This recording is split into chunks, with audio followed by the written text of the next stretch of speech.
Henge Kaia, The Truth, the Word of Cody. 1 Henge, Chapter 1.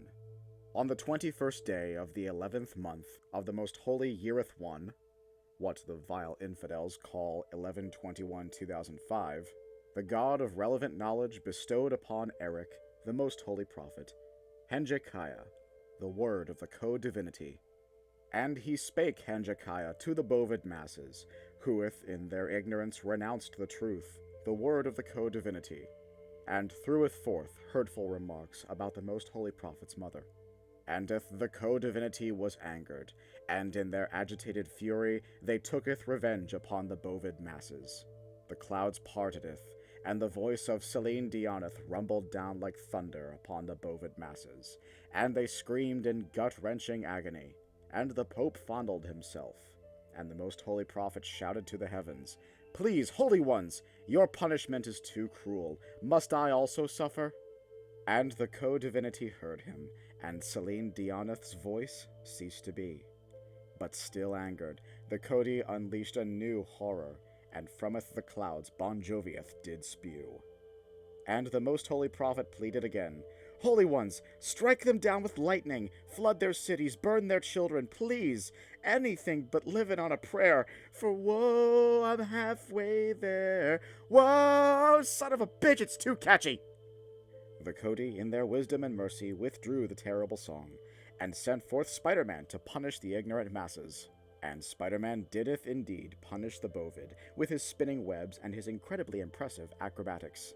They would not so easily renounce Henge Kaia, the truth, the word of Cody, again. 1 Henge, Chapter 2.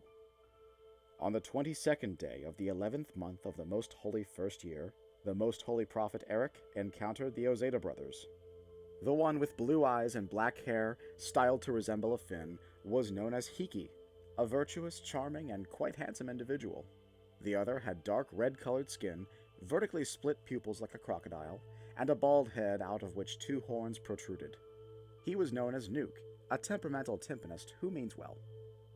The most holy prophet was led to the Ozeda brothers by the god of relevant knowledge, who spoketh in a voice like bells. Seek out the Ozeda brothers. One has a black mohawk and wears a three-piece Gucci suit. The other is red like an apple and drags a cart full of kettle drums behind him. It took the most holy prophet nearly 1/336th, or 0.3%, of a fortnight to meet the Cody's wishes. And it took the Pope nearly 1/4032nd, or 0.02%, of a fortnight to get the abbot off. And the Ozeda brothers greeted Eric. "Yo," saideth the charming Henge, while Nuke set about preparing his drums for a song. "Hi," was the word with which the most holy prophet responded. Suddenly, a shocking calamity of random drum slamming rang out as Nuke warmed up, and Clifford took a big red shit on the neighbor's yard, and Nuke's tonal bombardment morphed into a highly impressive performance of Mozart's Turkish Rondo. The most holy prophet clapped his hands together furiously in admiration and threw panties at Nuke. And Nuke threw them back while giving the most holy prophet what most second-grade teacher's assistants would consider a dirty look. Eric, the most holy prophet, sensed the hostilityeth and threw the panties back at Nuke's face. Nuke, the temperamental timpanist who means well, was enraged and threweth forth a small white cat at the most holy prophet. And the cat dug its claws into Eric's chest. And the most holy prophet brushed the cat away while cursing at it. And the courtesy clerk fired automatic weapons at the customers. And the manager was pissed at the courtesy clerk. The manager was on his way to berate the employee, when all of the sudden, Nuke and the most holy prophet Eric crashed through the wall while punching the crap out of each other. The fight was getting out of hand, and the MHP recognized this. So he raised his hands and shouted, "I choose you, Pikachu!" And from his hands a Pokeball flew. A yellow monster emerged with a fanfare of lightning. "Go, Charizard!" was what Nuke had shouted, whilst he threw forth his Pokeball. A winged lizard emerged from a swell of fire. And the battle was on! Pikachu used his Thundershock with little success, as Charizard is a badass, while Pikachu is conclusively a fruitcake. Charizard ripped the yellow rodent's debatably cute head off, and bathed in the blood spurting from its neck, while simultaneously removing and packaging its innards for sale on the black market, because Charizard is a badass, and that's what badasses do. and the bovid cringed in disgust, although deep down they knew they liked it, but because of societal standards that have been drilled into their heads from age 1, they had to act like they didn't. Suddenly, Nuke revealed himself to be the god of evil and ignorance, the king of the bovid, the denouncer of Henge Kaia, the truth, the word of the Cody. Andeth TMHP Eric fought Nuke for 8 days, and on the 9th they signed an armistice, which created an uneasy peace, and both sides engaged in an arms race, sending troops and weapons to the perimeter of the DMZF. On the 25th day of the 12th month of the Most Holy First Year, peace was destroyed. Both sides launched every superweapon they had at each other, and TMHP Eric died. He died for the bovid's stupidity. First Nuke, Chapter 1. Hiki is full of shit. First Anton, Chapter 1. The words of Hiki by nature are always lies. First Flavius, Chapter 1. Exaggerated claims and extravagant falsities are the hallmarks of Hiki's speech.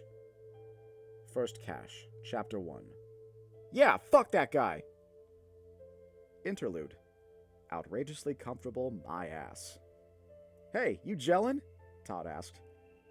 Jellin' like a felon, Angie responded. Hey Tucker, you jellin'? I'm like Magellan, I'm so... Tucker was suddenly interrupted by a fragmentation grenade that had been flung into the room and was now bouncing on the floor next to him. Pow! The grenade went off.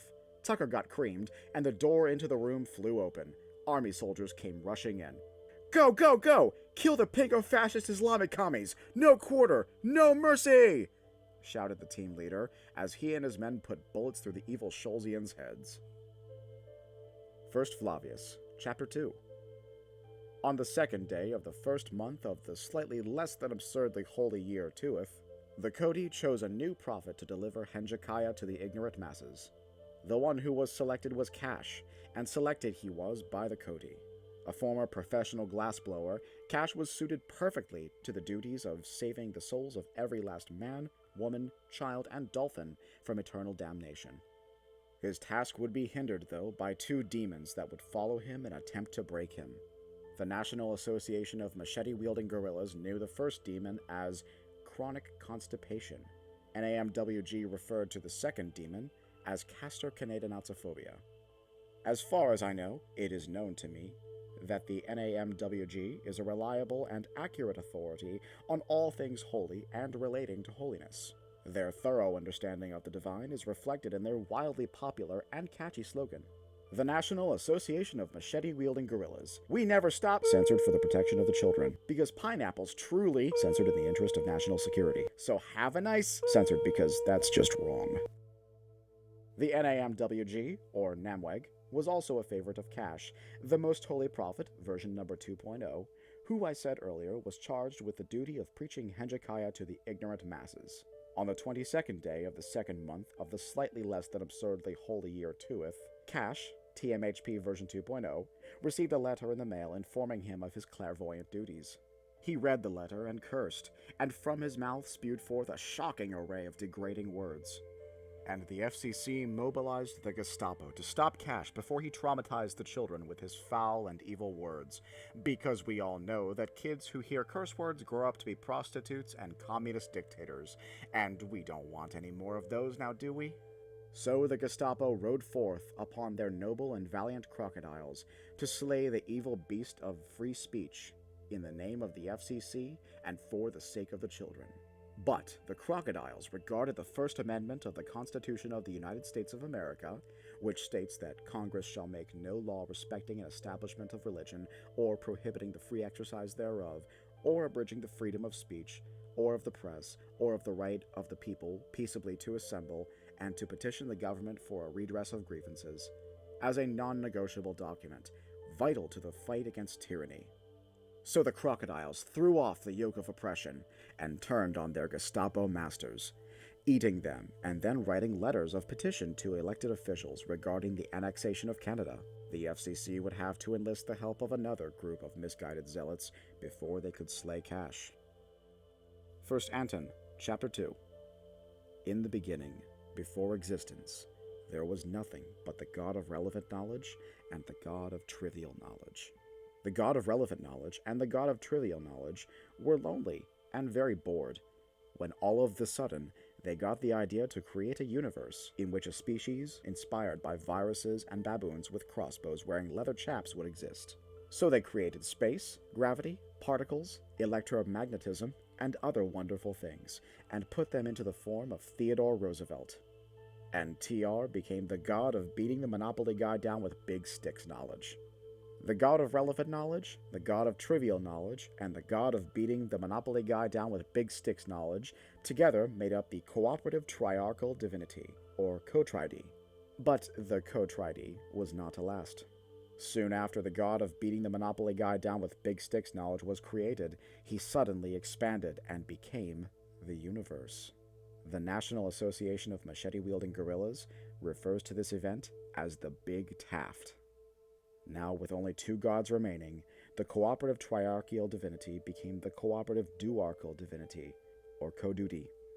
On the second day of the sacred year 4,415,000,000 BV, the Co-Duty decided that Co-Duty was just plain silly, so they shortened it to Cody.